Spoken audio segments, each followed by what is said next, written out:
Wheat flour తీసుకున్నాను.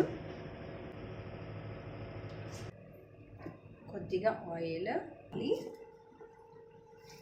కలిపిన తర్వాత మనం దీన్ని 15 మినిట్స్ నానబెట్టుకోవాలి. ఇవి చిన్న చిన్నగా ఇలా చేసుకోవాలి. చేసి జస్ట్ ఇలా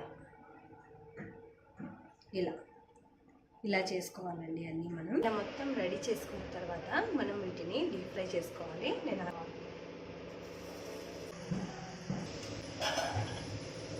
రెడీ చేసుకున్న తర్వాత మనం దీనికోసం పాక పట్టుకోవాలి.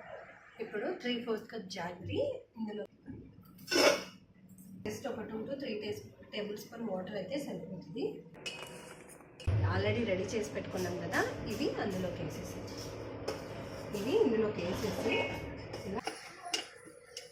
వీడియో కానీ మీకు నచ్చినట్లయితే లైక్ చేయండి, షేర్ చేయండి. అలాగే తప్పకుండా నా ఛానల్ సబ్స్క్రైబ్